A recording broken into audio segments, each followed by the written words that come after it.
Welcome to the Bill Walton Show, featuring conversations with leaders, entrepreneurs, artists, and thinkers. Fresh perspectives on money, culture, politics, and human flourishing. Interesting people, interesting things.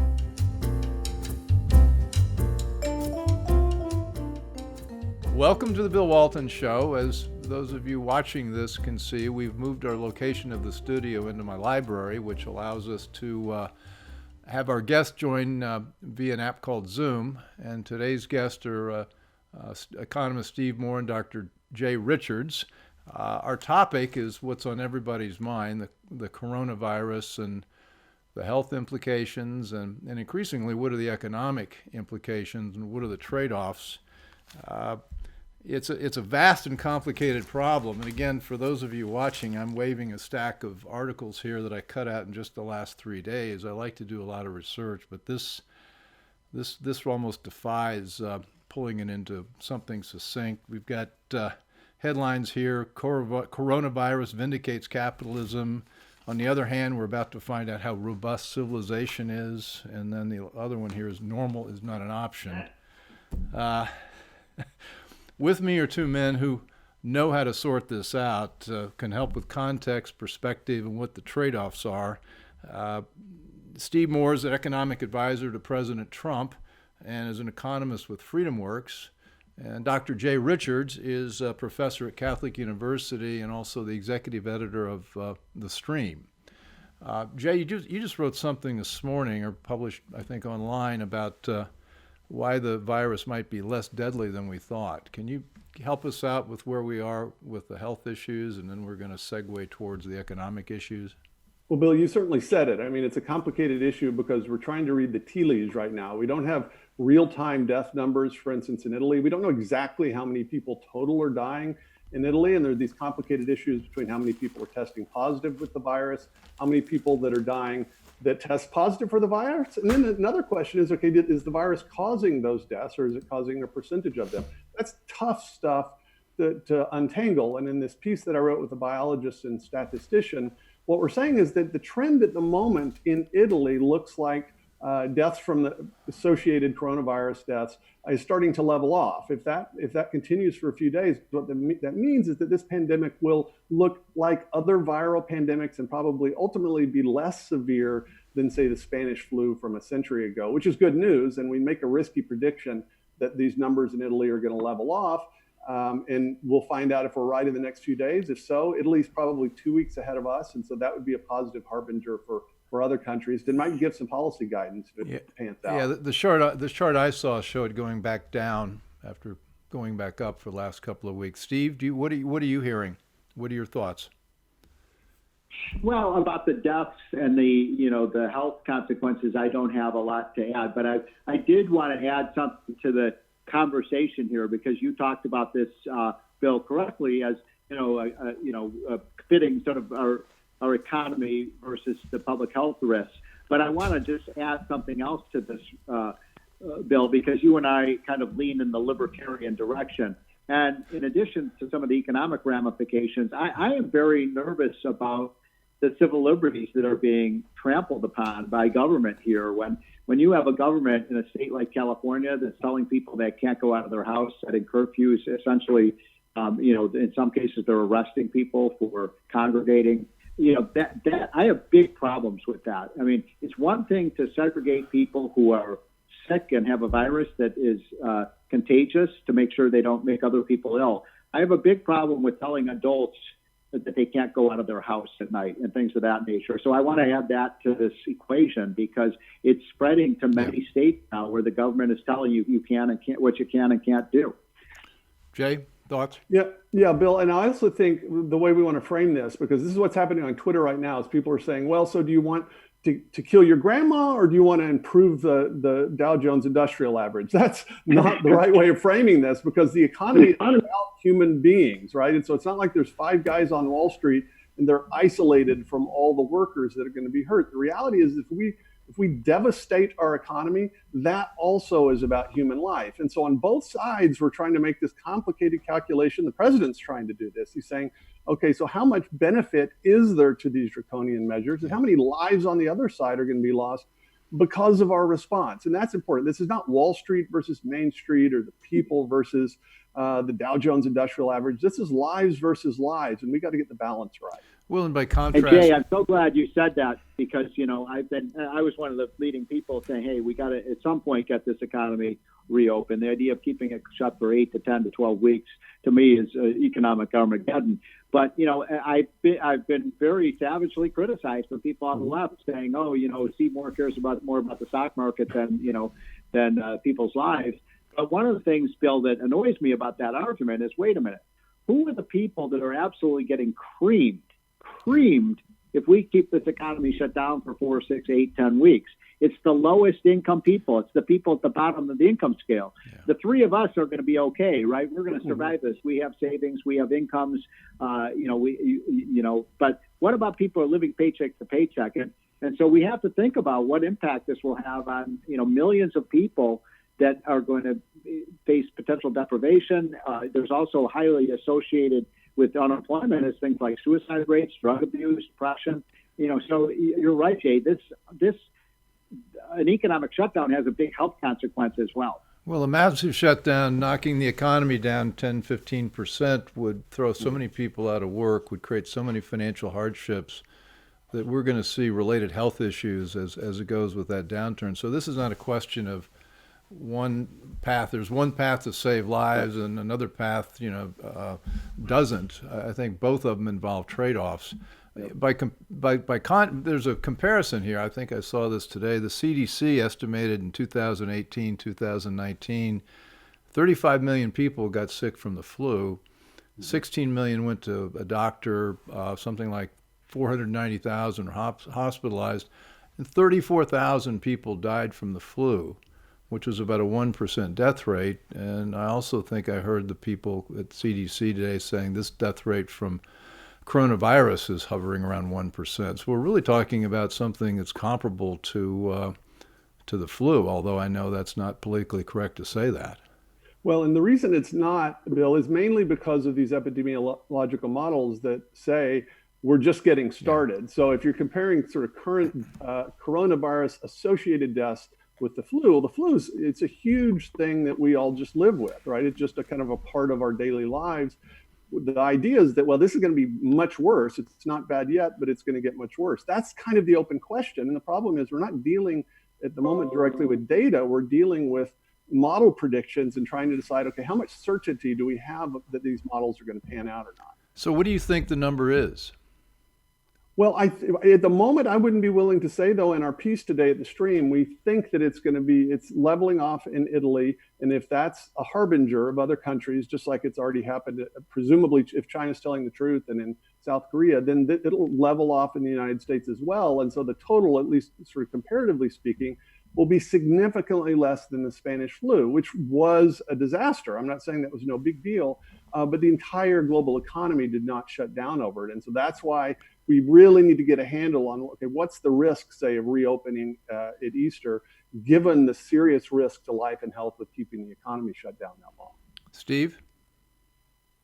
Well, look, I am in favor of getting the economy reopened by Easter, unless we have, a massive pandemic with people dying on the streets. But it's also important to realize, those of us who are, behind that kind of idea, you have to do it in a very smart and shrewd way, to be very attentive to the public health risks and how you can reduce those. Jay knows a lot more about that than I do, but, simple things about, you can have social distancing in the workplace. You can have, you start by opening up the industries that are most important, factories and the steel industry and things of that nature, so we can actually produce things. You may want to, I'd love Jay's feeling about this. I mean, it seems to me that just starting by sequestering people who are over the age of 70 seems to make a lot of sense to me in terms of reducing risks of death. Yeah, I absolutely agree. I mean, the reality is that we know that this virus is a sort of smart bomb for people with pre-existing health conditions, and then older people, and the older you are, the more at risk you are. There's always a trade-off with strategy too. So the amount of resources that are being spent right now, with a lot of us staying cooped up in our houses, what if we focus that just on the people that are high risk? We have a really hard quarantine. of them. And then the rest of us do really smart things. We wear masks. We don't go out if we don't have to. But those that are productive still in society are able to get back to work. I honestly, I still think, and I've thought from the very beginning, that made more sense. Well, Governor Cuomo of New York said day before yesterday that his estimate was the coronavirus lockdown could last up to 9 months and up to 80% of the population will get the virus. Now, I've got a lot of thoughts about that, but I'd like to hear from the two of you about both his math and the implications of that statement. Well, it's an open question how many people will get the virus. What we do know is that a lot of people that are testing positive are asymptomatic. And so this is unlike a lot of disastrous diseases in that most people apparently don't even notice the effects, or the effects are quite minor. And so that's not necessarily that scary of a number if most of the people are asymptomatic, and especially if that gives us long-term or at least medium-term immunity to it. That would actually be a very good news. Now, this idea that we're going to stay in lockdown for 8 or 9 months, that sort of just the human devastation and economic devastation of that, I think people can't even imagine what that would actually mean. Steve? Well, I certainly agree with that. The idea of even going past 2 months, I think, what you get is a cascading effect of the negative consequences. And then you do have, if we shut down our economy for 8 or 9 months, I mean, people will starve to death in New York. And so those implications are negative. What I wanted to ask Jay was this question about, when I suggested, start by sort of sequestering seniors and so on, people scoff at that and they say, oh, well, that's what Great Britain tried and it didn't work. No, it's not true. I mean, Great Britain is trying to decide what to do. And when we're talking about quarantining the elderly, it has to be a really hard quarantine. I mean, right now, a lot of elderly that are not in nursing homes are actually at home with their families and with younger family members that are still out. And so it would have to be a very serious quarantine. I think that would be warranted. Okay. I think people would be okay with that. It'd have to be really, really serious. But if all the masks and all the medical equipment that is sort of being diffused and hoarded at the moment were focused on those people, I just think it makes a heck of a lot more sense. And then the rest of us that are in far less risky population categories, yes, we are absolutely careful, but the reality is if 80% of the population is eventually going to get it, then we need to figure out what to do so that those people most likely to die from it do not get it, or at least are delayed until we can do something like develop a vaccine. Steve, if we're going to segregate the issue by industries or by geography or by population classes, is anybody in the administration beginning to work on what that might look like? Yeah, I think they are. And, there's a big question that we haven't even addressed, which is, what authority does the president have here? Because remember, gentlemen, these shutdowns are being initiated by governors. Mm-hmm. The states are doing it. And so it's a big question of whether the president could, in terms of declaring a national emergency, saying, wait a minute, we need all hands on deck to get our economy running again. Could he do this through invoking the Interstate Commerce Clause? I'm just thinking out loud. But, you might just say, look, if these 5 blue states, New York and New Jersey and Connecticut and my home state of Illinois and California, want to keep shut down, fine. But the president could say, look, these other states, you should really start thinking about how you would reopen your economy. A state like Idaho probably doesn't need to be shut down.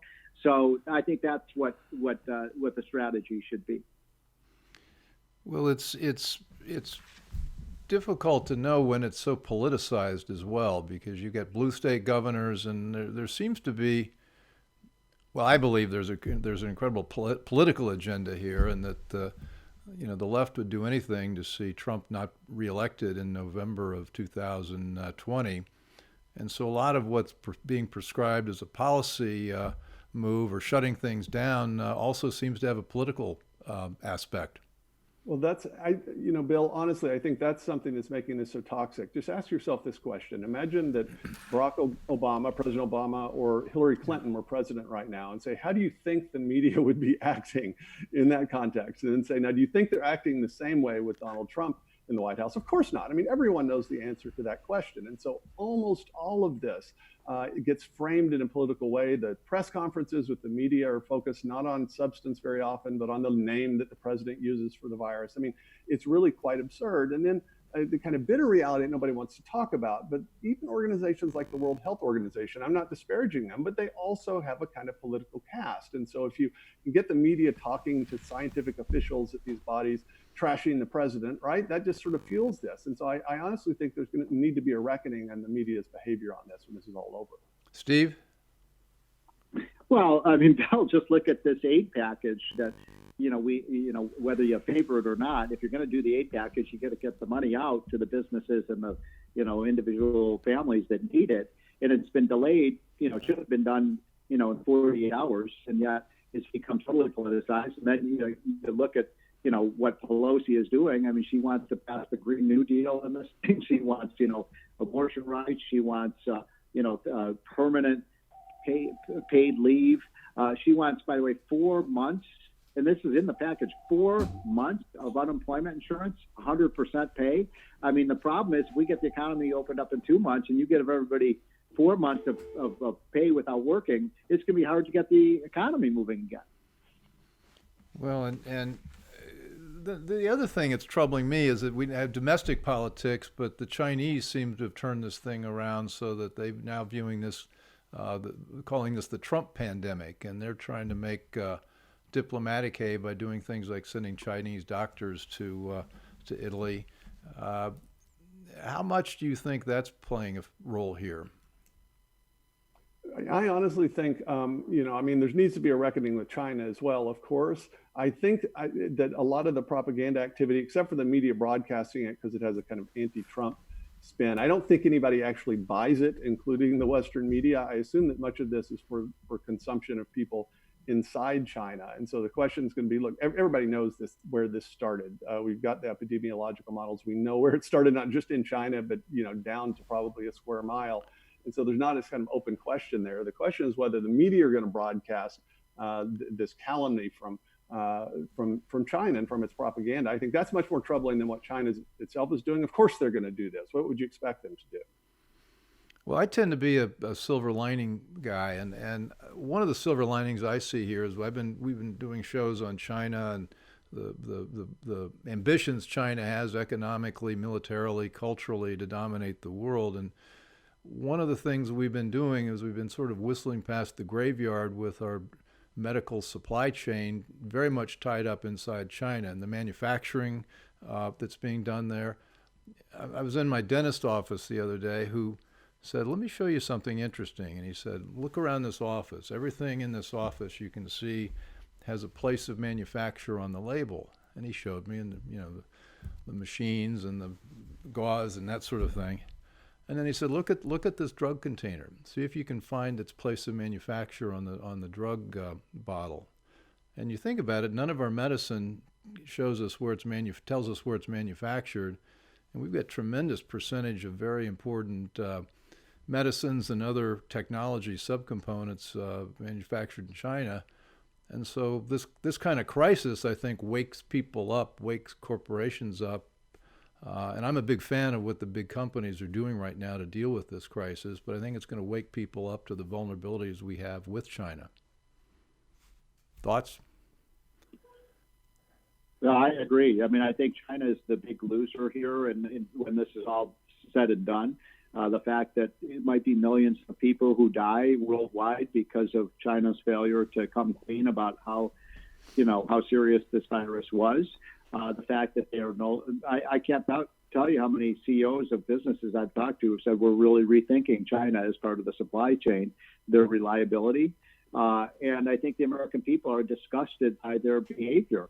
And all of those things, I think, by the way, Trump, correct me if I'm wrong, Jay, but for all the criticism that Trump has taken, maybe the most important thing that he has done that could end up saving hundreds of thousands of lives was, cutting off travel from China. Absolutely. And he did it when it was absolutely unpopular. I mean, that's the thing, is that he did this contrary to incidentally, to the World Health Organization. He said, oh, no, this is going to make it worse, right? And it's also as part of his kind of rhetorical framing that China was as much adversary as trading partner from the very beginning. And I think most people are going to remember that, no matter how the media spends it. They're going to realize Trump intuitively had a feeling that there was something wrong with China. Well, this has now been confirmed in spades, obviously. We've got just a few minutes left. I want to go look forward a bit. I believe we're going to get through this, and I believe the economy will go down in the second quarter, probably by a lot, but I think it provides a basis for rebound in the third, or certainly by the fourth quarter. I also think that a lot of the stock market wealth that's been cut in the last month will come back, but we're not going back to normal. What the economy was, what the arrangements we had in society were 3 months ago, I think are going to look very different. And we talked about the supply chain. What do you all see as that'll be different now and perhaps better because of what we've gone through? It's a tough question. Look, on the economic front, I hope you're right, Bill, because I've been buying a lot of stock in the last few days at these low prices. So, you're right. You're gonna make. Well, at the very least, I haven't been selling. So look, I do think we bounce back from these things. It's just a question of how long it will take. I think, this all is, don't forget, we have an election in November. Remember that? Mm-hmm. And so, there's a real heavy price to our economy if Trump loses and the left takes over the White House and every house of Congress. And, you're seeing a little pre-screening of that with all the stuff that Pelosi wants to put in this bill. So, it's really important that Trump have a plan. That's why I've been calling for the immediate suspension of the payroll tax for the rest of the year to give businesses an incentive to hire more workers because you cut their payroll costs by 7.5% across the board. And then you give workers an incentive to go back on the job because they get a 7.5% pay raise because they don't have that money taken out of their paycheck. And you do that through December 31st as a spark plug, because it really is important that this, that we have what's called the V-shaped recovery, where we boom out of this rather than the L-shaped recovery, which would really be, cause a lot of economic problems for sure. And it would also cause, big problems for Trump in terms of his reelection. Jay? Yeah, Bill, I love Steve's idea, by the way, on the payroll tax. I think it'd be one of the easiest things to do. I also think it'd be clear that it's a temporary measure, because my main fear long term here is not that we're not going to recover, it's that we'll sort of reset as a new normal in which governors are telling everybody to shelter in place under all sorts of conditions, that even the president, maybe without constitutional authority, starts doing things, and we just kind of treat that as normal, the government writing checks to everyone. Whatever we do is a one-time fix. It needs to be clear it's a one-time fix. And actually, a payroll tax policy like the one that Steve proposed, I think, is a really good way of doing that, because it would be quite clear that, look, this is a special situation. We're going to give it this temporary fix.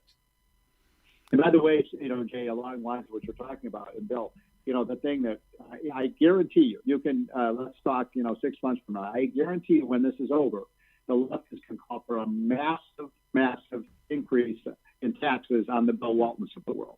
Anybody who makes more than $1 million is going to have a 50-60% tax rate. I mean, the left is, this was their rhetoric, before coronavirus. Now, how are we going to pay back all these bills? We're going to suck it out of the top 1%. That's right.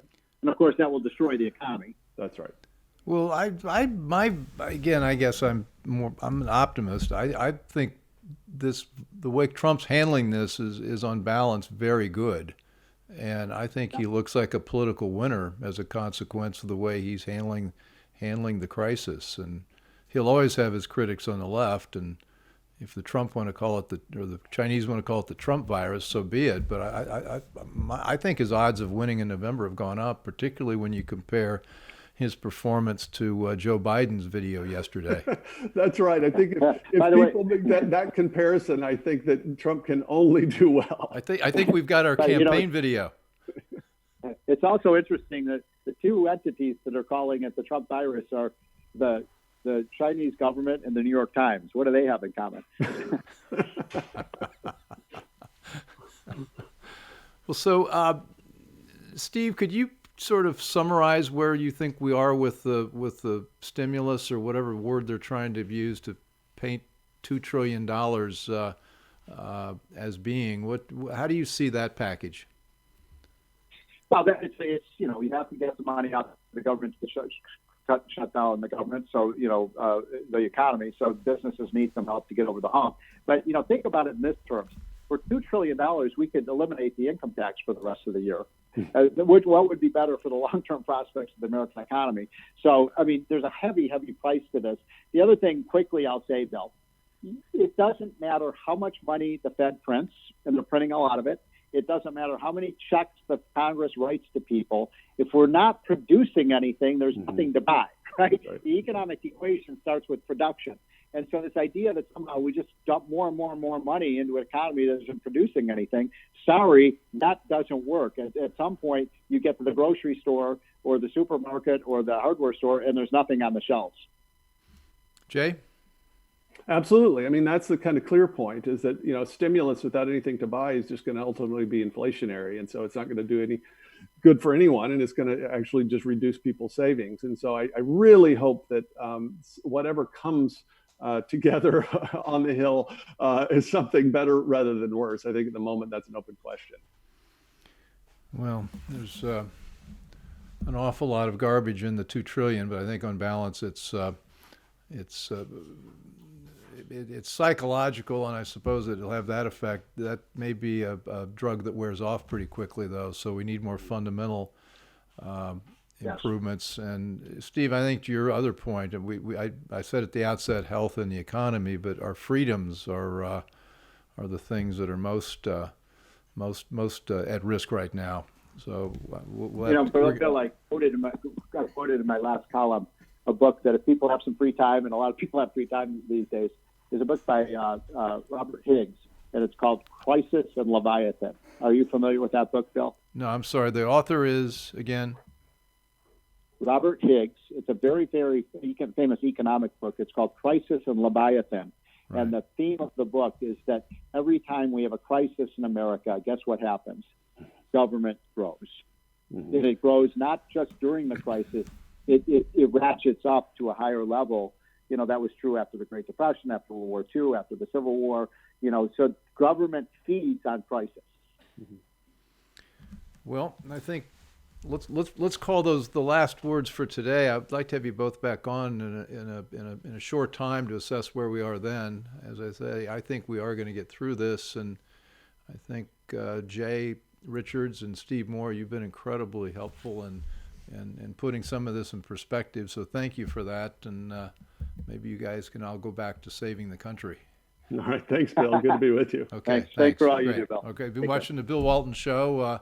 You can find us on YouTube and all the major podcast platforms, and we'll see you soon. We're done. All right. Good work. And I've still got a few minutes here. We got a lot in there, actually, I thought. So that was good. I thought we covered as much as we should cover without repeating and getting into... or wandering into things we don't know anything about. That's my worry about this thing. It's like... Well, with my show, that's my life. That's your life. Exactly. I know. I have a strict policy about saying I know nothing about that, So. Thanks for listening. Want more? Be sure to subscribe at thebillwaltonshow.com or on iTunes.